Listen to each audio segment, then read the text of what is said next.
A very sweet good morning to all of you. I hope all you are fine and safe at your home.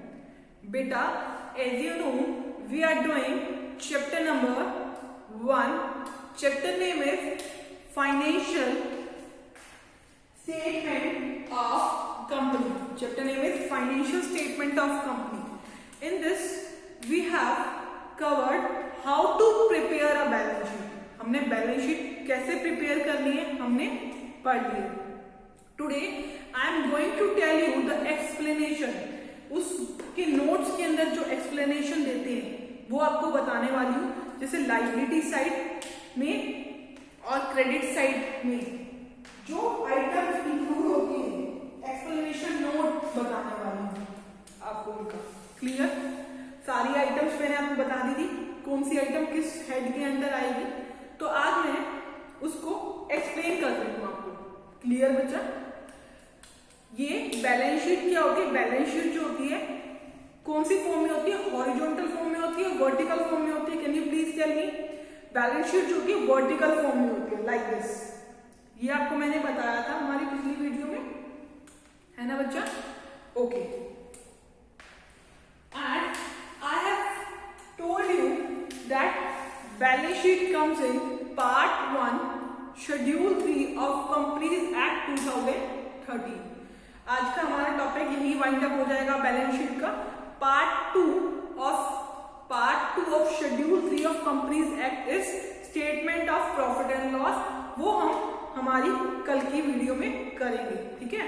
आज हम balance sheet बनाना सीख रहे हैं. आज का homework आपका ये रहेगा कि जो बैलेंस शीट में बना रही हूँ उसके जो हेड्स हैं वो आप लिखिए अपने नोटबुक्स में और उन टर्म्स को याद भी कर लीजिए क्योंकि इससे रिलेटेड क्वेश्चन आपके पेपर में आता है. ठीक है? एमसीक्यू टाइप्स क्वेश्चन आते हैं. अब आप सारा फॉर्मेट तो आपने लर्न कर लिया, ठीक है, बट रेंडमली क्वेश्चन आते हैं. ठीक है? एमसीक्यू टाइप में तो आपको उस टाइम याद नहीं आएगा. तो आप मेरे साथ एक बार प्रैक्टिस कर लेंगे तो आपको याद हो जाएंगे वो topics. Okay, let's start. Today is 22 days, first month 2020, Friday. Chapter number 1.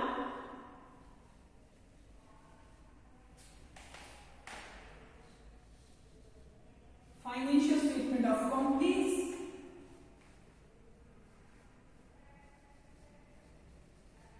Financial statement of companies. Financial statement of companies. जिसमें हमें दो चीजें पता होनी चाहिए. फाइनेंशियल पोजीशन पता होनी चाहिए जो हमें बैलेंस शीट से पता चलती है, equity and liability and asset side, और प्रॉफिटेबिलिटी पता होनी चाहिए जो हमें प्रॉफिट एंड लॉस अकाउंट से पता चलेगी. वो हम नेक्स्ट वीडियो में करेंगे. ठीक है? ओके.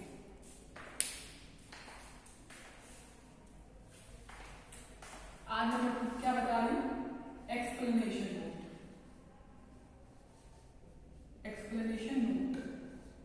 एक्सप्लेनेशन नोट्स बता रही हूँ मैं आपको. देखिए, एक्सप्लेनेशन नोट में आपको पता होना चाहिए क्लासिफिकेशन ऑफ लायबिलिटीज और एसेट. ठीक है? हमने कैसे स्टार्ट करा था? फर्स्ट एड जो था हमारा वो था इक्विटी एंड लायबिलिटी. ठीक है? इक्विटी एंड लायबिलिटी के अंडर शेयर होल्डर फंड आए थे. ठीक है? अब शेयर होल्डर फंड के अंदर आया था हमारा शेयर कैपिटल. ठीक है? Reserve and surplus, money received as against share warrant, ये हमने पढ़ा था. 3 आइटम्स किसके अंडर आया? शेयर होल्डर फंड के अंडर आया था. ठीक है? First head, first finish. Second पे क्या आया था? सेकंड पे आया था share application money, share application money,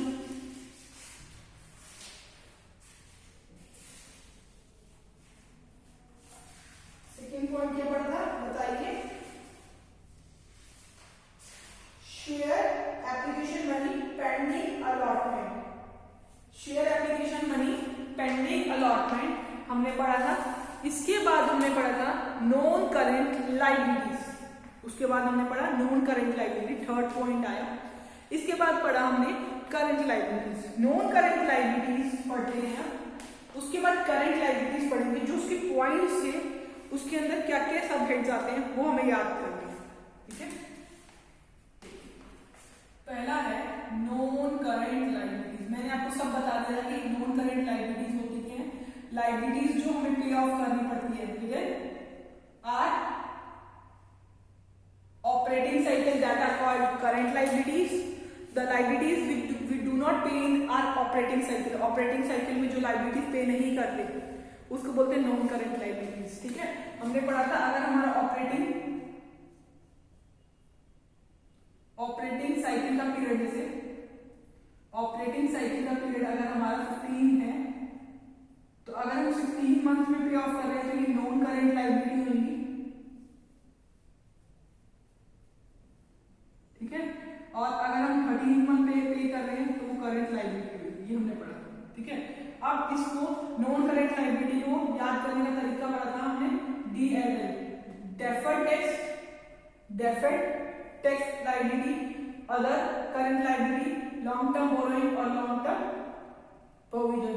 अब लॉन्ग टर्म बोरोइंग से स्टार्ट करते हैं। कहां से हम लॉन्ग टर्म बोरोइंग लेते हैं, ये सारे हम पढ़ चुके हैं। लॉन्ग टर्म बोरोइंग वगैरह हम पढ़ चुके हैं, जब हम बोरो करते हैं अमाउंट, ये हमने पढ़ लिया था। ये सारे ये पॉइंट्स पढ़े, इसके अंदर जो आता है वो हमारा रहता है, वो हम पढ़ रहे हैं। लॉन्ग टर्म बोरोइंग, जब हम बोरो करते हैं हमारी अमाउंट कहीं बाहर से लॉन्ग पीरियड के लिए, सर अगर हम लोन लेते हैं तो वो क्या आएगा, लॉन्ग टर्म बोरोइंग में आएगा। अगर हम लोन लेते हैं लॉन्ग टर्म बोरोइंग में आएगा। ठीक है, लॉन्ग टर्म बोरोइंग में क्या क्या आता है, अगर हम लोन लेते हैं, अगर हम डिबेंचर लेते हैं तो कहां आएगा, लॉन्ग टर्म बोरोइंग में आएगा।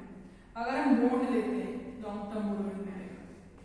अब आपके उसमें क्वेश्चन आया है कि बॉन्ड कहां आता है, इसकी हेडिंग और सब हेडिंग बताओ। ठीक है, हेडिंग और सब हेडिंग बताओ, तो क्या बताओगे, हेडिंग क्या होगी, नॉन करंट लायबिलिटी में आता है। हेडिंग होगी नॉन करंट लायबिलिटी में आता है, और सब हेडिंग क्या होगी, लॉन्ग टर्म बोरोइंग में आता है। लॉन्ग टर्म बोरोइंग पूरा लिखना, क्या लिखोगे, लॉन्ग टर्म बोरोइंग में आता है। क्लियर,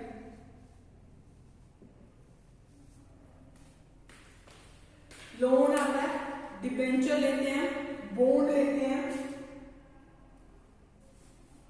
है ना, loan from bank, loan from other financial institution, ये सारा आता है। लोन में loan from bank, loan from other financial institution, दोनों चीजें आएंगी। ठीक है, लास्ट पब्लिक डिपॉजिट। अब पब्लिक डिपॉजिट, अभी first A point non current liability क्या था, थर्ड पॉइंट था इसमें। ठीक है, इसमें ए पॉइंट ये याद है आपको, डॉ से याद है, DOL, double L DO double L. ठीक है, इसका अकाउंटिंग ट्रीटमेंट नहीं होता, डेफर्ड टैक्स एक्सेट्रा छोड़ दो। इसके बाद लॉन्ग टर्म बोरोइंग कर दिया, अदर करंट लायबिलिटीज और लॉन्ग टर्म प्रोविजंस, कोई सा नहीं करना, long term provisions. Deferred tax liability का कोई भी अकाउंटिंग ट्रीटमेंट नहीं है, आपको सिर्फ पूछा जाएगा डेफर्ड टैक्स लायबिलिटी आता है, वो आप डायरेक्टली लिख देना। ठीक है, नॉन करंट लायबिलिटी में आता है। ठीक है, अब लॉन्ग टर्म प्रोविजन, जो प्रोविजन लॉन्ग टर्म के लिए होते हैं, जैसे एम्प्लॉयज बेनिफिट के लिए जो लेते हैं, एम्प्लॉयज बेनिफिट के लिए जो लेते हैं प्रोविजन फॉर एम्प्लॉयज बेनिफिट, क्या लिखोगे, प्रोविजन फॉर एम्प्लॉयज बेनिफिट, है ना। इसके बाद सेकंड क्या है, provision for employees benefit, provision for provident fund, provision for warranties, provision for, इसको याद करने का कोई भी, मेरे पास कोई भी ट्रिक नहीं है, ऐसे ही याद करना पड़ेगा आपको। ठीक है, employ benefit, provision for provident fund, simple. कैसे याद करोगे, ऐसे याद करोगे, लॉन्ग टर्म बोरोइंग, जो मनी हम बाहर से बोरो करते हैं, जो मनी हम बाहर से बोरो करते हैं वो लोन लेंगे हम, या डिबेंचर लेंगे, बॉन्ड लेंगे, पब्लिक डिपॉजिट लेंगे। ठीक है, अब जो भी प्रोविजन बनाते हैं, लॉन्ग टर्म प्रोविजन अगर हम बनाते हैं तो, और बच्चा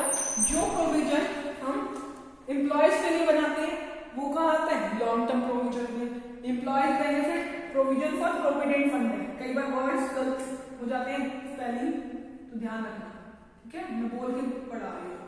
प्रोविजन फॉर प्रोविडेंट फंड ये आएंगी दोनों चीजें। अब देखिए ये सी पार्ट है,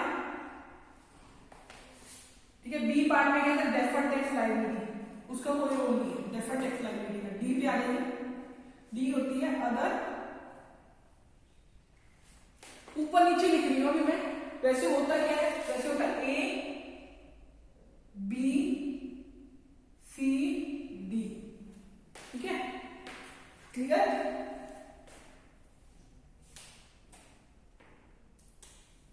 ओके, ये जैसे ये सी होता है और ये डी होता है, ये ऊपर नीचे लिख दिया मैंने, ध्यान रखना। पेपर में ऐसा नहीं पूछा जाएगा A D C. Other long term liability, अब अदर लॉन्ग टर्म लायबिलिटी में जरूर ध्यान देना, क्योंकि अदर लॉन्ग टर्म लायबिलिटीज में बहुत सारे पॉइंट्स हैं जो आते हैं। अदर लॉन्ग टर्म लायबिलिटी, जो लायबिलिटी ऊपर से बच गई वो other long term liability, liability जो लंबे टाइम के लिए भी है। जैसे देखिए लायबिलिटी जो लंबे टाइम के लिए है वो अदर लॉन्ग टर्म लायबिलिटी में आएगा। Long term liability other long term liability. देखिए अब आपने ऊपर डिबेंचर लिए थे, डिबेंचर को रिडीम भी तो करोगे, redemption of debenture, redemption of debenture एक लॉन्ग टर्म लायबिलिटी का। Redemption of debenture, redemption of debenture at premium भी हो सकता है, कुछ भी आ सकता है। Redemption of debenture at premium, redemption of debenture ले रहे हो तो आप रिडीम भी करवाओगे, रिडीम कहाँ करवाओगे, लॉन्ग टर्म लायबिलिटी में, अदर लॉन्ग टर्म लायबिलिटी, ठीक है। इसके बाद देखो रिडम्पशन ऑफ डिबेंचर के बाद, रिडम्पशन ऑफ डिबेंचर क्या आता है, premium payable on preference share, premium payable on preference share. जो प्रेफरेंस शेयर में हम प्रीमियम देते हैं वो किस में आता है, वो अदर लॉन्ग टर्म लायबिलिटीज में आते हैं। दो पॉइंट आए, premium payable on redemption of debenture, premium payable on preference share, long term liabilities में आएगा। क्लियर, ये हमारा डॉल पॉइंट कंप्लीट। इसके बाद नॉन करेंट लायबिलिटीज की बात आती है, current liabilities, non current liabilities की बात आती है, करंट लायबिलिटीज। अभी मैंने आपको बताया करंट लायबिलिटीज कौन सी होती है, जो ऑपरेटिंग पीरियड में पे ऑफ कर दी जाए, वो होती है करंट लायबिलिटीज, ठीक है। अब इसको याद करने का तरीका बताना, टॉस,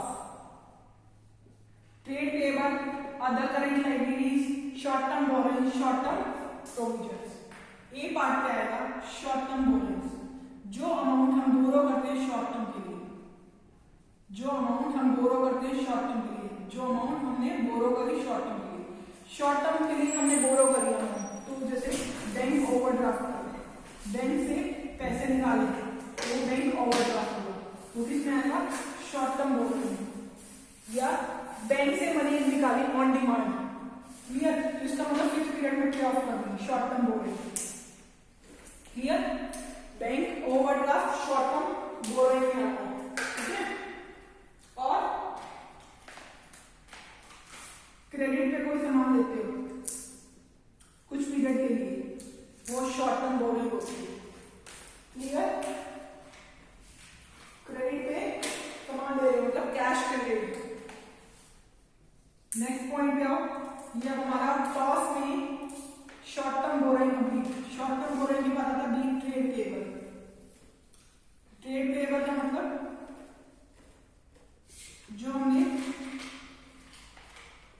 ट्रेड करा है उसको पे ऑफ कर रहे हैं, मतलब क्रेडिटर से जो अमाउंट ली है उसको पे ऑफ कर रहे हैं, क्लियर। और ऐसा इसमें बिल्स पेएबल, जो बिल्स हमारे पेंडिंग है वो पे ऑफ करने होते हैं, वो आता है ट्रेड पेएबल, ठीक है। सी और डी रह गया। अब देखिए ट्रेड पेएबल कंप्लीट, टॉस से याद कर लेना, टॉस से याद हो जाएगा ये। Trade payable done, short term borrowing done and short term provision and other, क्या है, अदर शॉर्ट टर्म लायबिलिटीज। जो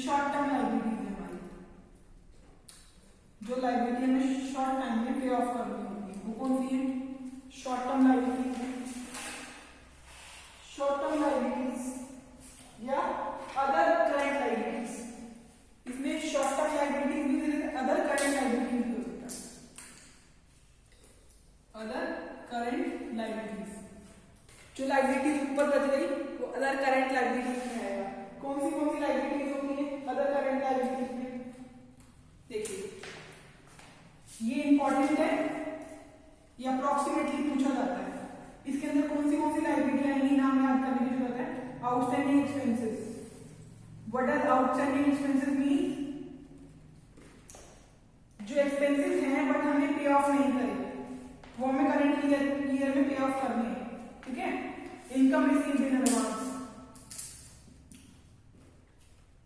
इनकम रिसीव्ड इन एडवांस, जो इनकम हमें एडवांस में मिल गई बट हमारी इस मंथ की है नहीं, इस करंट ईयर की नहीं है वो। क्लियर? अगर वो इस करंट ईयर की नहीं है तो हमें इंक्लूड नहीं करनी, वो एक हमारी लायबिलिटी हो जाएगा। Clear? Accrued income,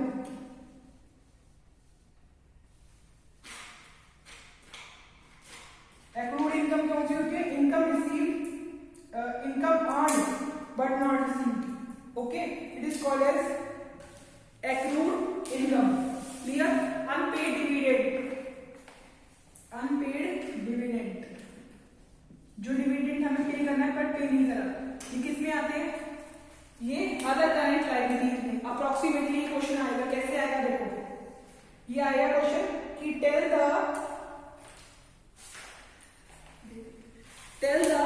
head and सब हेड। इसमें आएगा टेल द हेड और सब हेड बताना होगा आपको। हेड और सब हेड कैसे बताओगे? हेड में क्या आएगा, हेड में क्या आएगा बताइए, और सब हेड में क्या आएगा? हेड में आएगा करंट लायबिलिटी, ठीक है। अगर आपसे पूछा जाता है कि एक्रूड इनकम कहां पर आएगा, अगर ये बोला जाता है एक्रूड इनकम कहां आएगा, तो आपका हेड कहां आएगा? करंट लायबिलिटी हेड होगा, और other current liability, other current liability सब ऐड हो जाएगा। याद कैसे करोगे? Outstanding expenses, income received in advance, accrued income, unpaid dividend. और टर्म्स भी हैं, वो भी देख लेना आपको दूसरे। अनक्लेम डिविडेंड, अनपेड डिविडेंड बता दिया ना मैंने। अब अनक्लेम डिविडेंड भी आ सकता है, अनपेड का के उसमें अनक्लेम भी आ जाएगा, जो क्लेम नहीं करा गया dividend, unclaim dividend. Okay,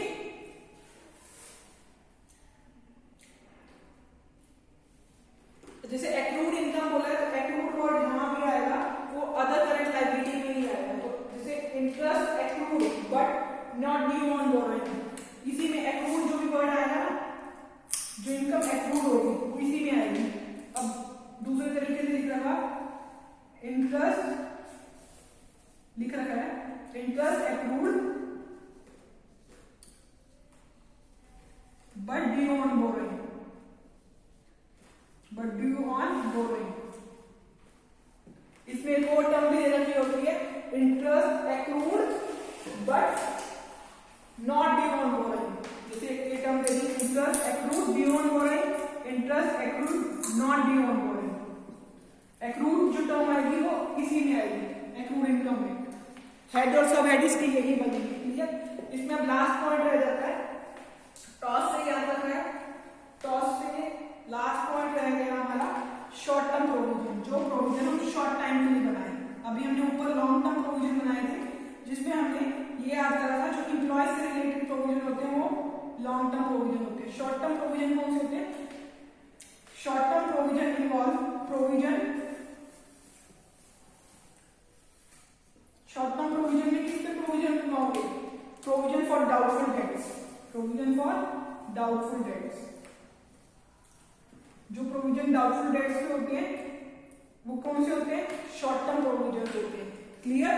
provision for doubtful debts and provision for tax, ये शॉर्ट टर्म प्रोविजन होते हैं।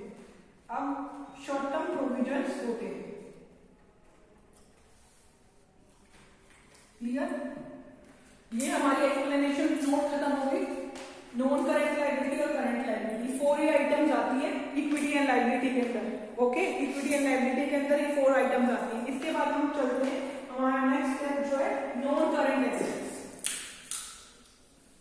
इसके बाद नॉन करंट एसेट इसके बाद हमारी बैलेंस शीट पूरी वाइंड अप हो गई। Okay, non current assets, non current assets.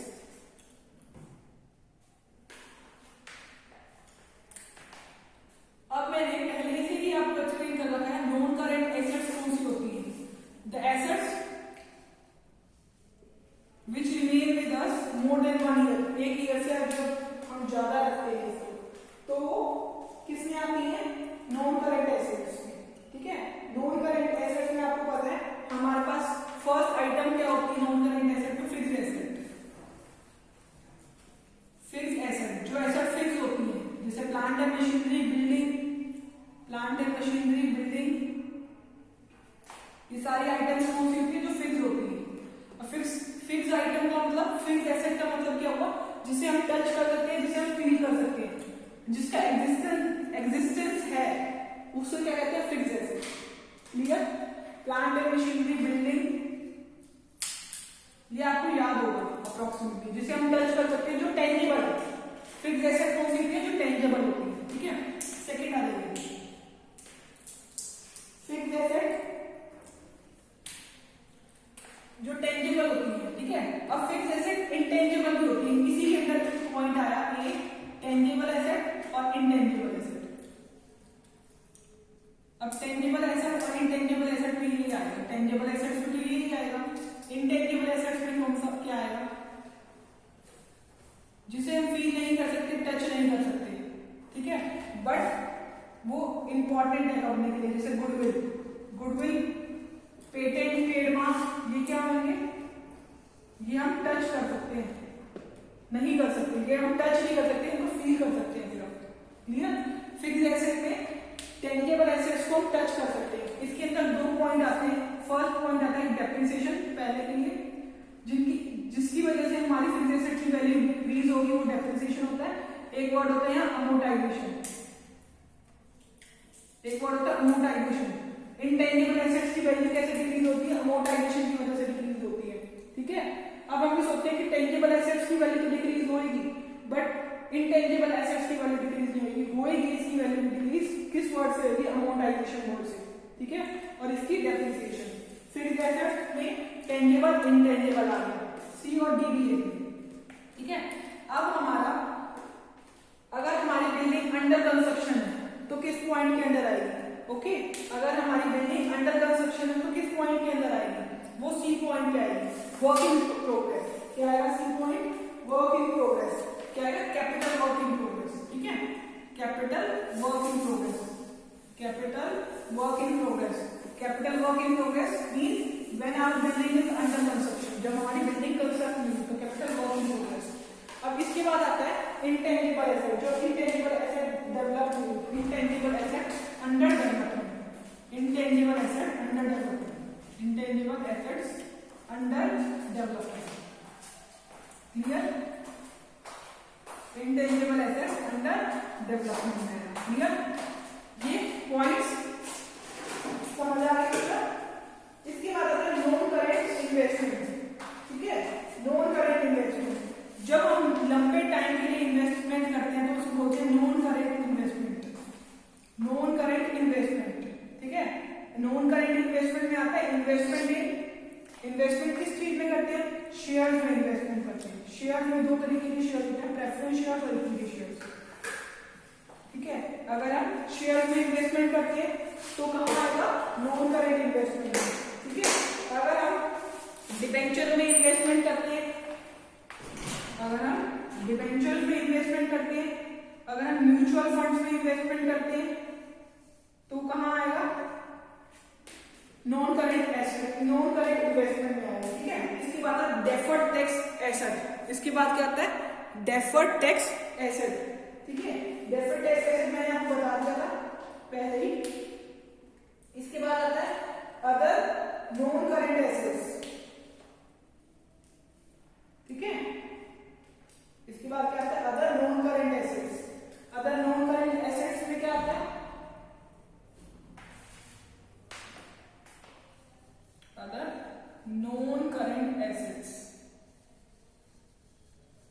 इसके बाद हमारा करेंट एसेट का टॉपिक हो गया, फिर हमारा पूरा वाइंड अप हो गया। Non current assets, other non current assets such as share issue expenses, share issue issue एक्सपेंसेस होते हैं वो नॉन करेंट एसेट्स में आते हैं, ठीक है। अब हम आते हैं करंट एसेट्स में, लास्ट हमारा करंट एसेट्स।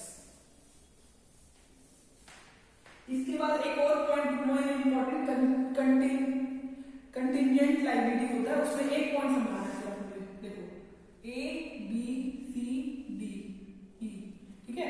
अब पहला पॉइंट क्या होता है करंट एसेट्स में, करंट एसेट में है करंट इन्वेस्टमेंट, ठीक है। करंट इन्वेस्टमेंट, करंट एसेट में आता है करंट इन्वेस्टमेंट, जो इन्वेस्टमेंट हम शॉर्ट पीरियड के लिए करते हैं, ठीक है, जो शॉर्ट टर्म इन्वेस्टमेंट बोलते हैं, short term investment, short term investment. अभी इन्वेस्टमेंट हमने करी थी non current investment, investment in equity shares debentures करी थी, नॉन करेंट इन्वेस्टमेंट में आता है करंट इन्वेस्टमेंट, ठीक है। नॉन करेंट इन्वेस्टमेंट में पढ़ी, उसके बाद करंट इन्वेस्टमेंट करंट एसेट्स में आता है, नॉन शॉर्ट टर्म इन्वेस्टमेंट, ठीक है। उसके बाद inventories trade receivable, inventories trade receivable, inventories trade receivable. इसके बाद cash and cash equivalent, cash and cash equivalent, cash and cash equivalent. अब इन्वेंटरी, इन्वेंटरी में पहले raw material, work in progress, उसके बाद फिनिश्ड गुड्स, यही आता है, ठीक है। अब इसमें क्या क्या आइटम्स आती हैं, लूज टूल्स, लूज टूल्स कहां आएगा, यहां आएगा। और गुड्स परचेज करी गई है for, goods purchase for making goods, goods purchase करी गई है कुछ सामान बनाने के लिए, तो वो वर्क इन प्रोग्रेस में आता है। अगर पेपर में आपका आ सकता है कि गुड्स परचेज करी है फिनिश गुड्स बनाने के लिए, तो वो कहां आएगा, वर्क इन प्रोग्रेस में आएगा, ठीक है।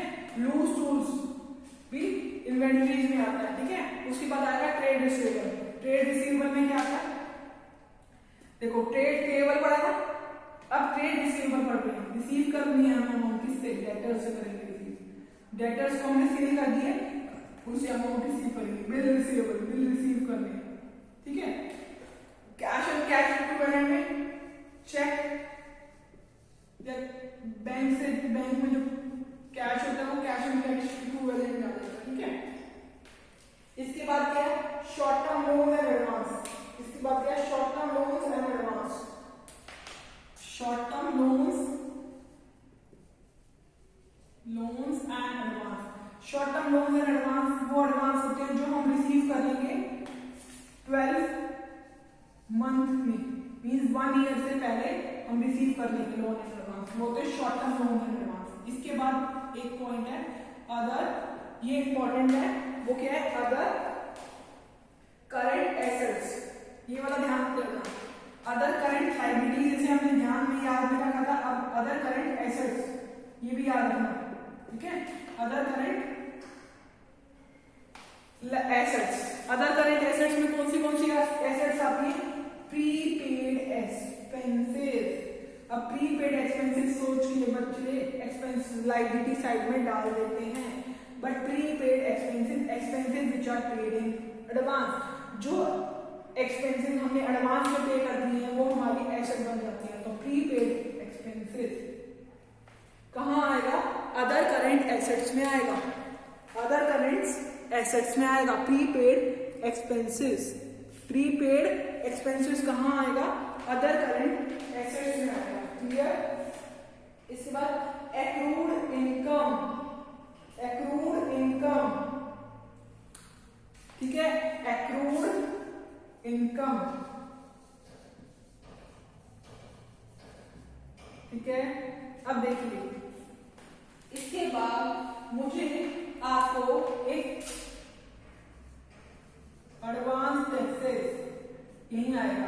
इसके बाद मुझे एक टॉपिक बताना है, वो आपको वो है कंटिंजेंट लायबिलिटी, जो बैलेंस शीट में शो नहीं होता, बैलेंस शीट के नीचे एक नोट बना होता है उसमें शो होता है कंटिंजेंट लायबिलिटी, कंटिंजेंट लायबिलिटी।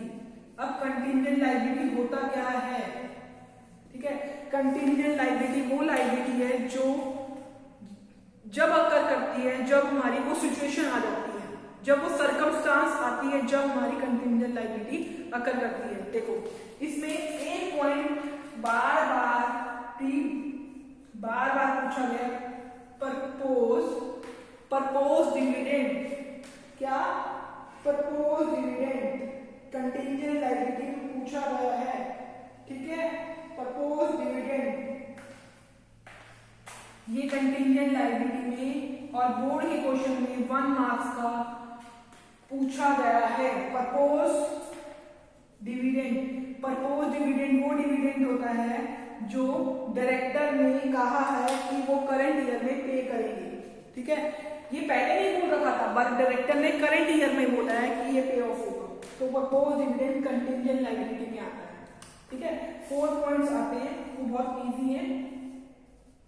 और किसी ने क्लेम कर दिया हमारी कंपनी के ऊपर, तो हमारी लायबिलिटी है, हमें पे ऑफ करना है, ठीक है। अगर हमारा बिल डिस्काउंट हो गया, कोई भी बिल डिस्काउंट हो गया, हमने बिल डिस्काउंट करवाया है, तो वो भी जैसे bill discounted but not matured, bill discounted but not matured नहीं हुआ पर हमने डिस्काउंट करवा लिया, तो वो एक लायबिलिटी है हमारी, ठीक है। Proposed dividend, bill discounted but not matured, guarantee given by company, guarantee दी हो कंपनी ने किसी की, तो क्या है गारंटी गिवन बाय कंपनी, और 4 पॉइंट जो है वो है क्लेम अगेंस्ट द कंपनी। अगर किसी ने क्लेम कर दिया हो अगेंस्ट द कंपनी, ये कंटिंजेंट लायबिलिटी में आके चार्ज है, ठीक है। कंटिंजेंट लायबिलिटी वो लायबिलिटी है जो अकर करती है कुछ सर्कमस्टांस होने के बाद, कंपल्सरी नहीं है ये करो। इसमें परपोज डिविडेंड आया होगा पेपर में 1 मार्क्स का, तो परपोज डिविडेंड कहाँ लिखोगे, कंटिंजेंट लायबिलिटी में, ठीक है। बैलेंस शीट में शो नहीं होता, ये नोट्स में आता है, ओके क्लियर, ओके। अब एक आपके बुक में कमिटमेंट भी दे रही है, कमिटमेंट में एरर्स ऑफ डिविडेंड,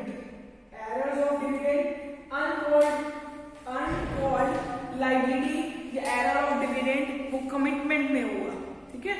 वो अप्रोक्सीमेटली पूछा नहीं जाता, यही पूछा जाता है, जैसे लूज पूछा जाता है मेनली, ठीक है, ओके। प्रीपेड एक्सपेंसेस पूछे जाते हैं, जो एक्सपेंसेस पहले पे कर दी गए वो हमारी एसेट बन जाती है। प्रपोज डिविडेंड पूछा जाता है। ये टर्म्स याद कर लेना और आज का आपका होमवर्क है ये नोटबुक में राइट डाउन करना है, ओके बच्चा। अगर आपको इस टॉपिक से कोई भी डाउट हो then you can ask me, okay बच्चा। Thank you very much.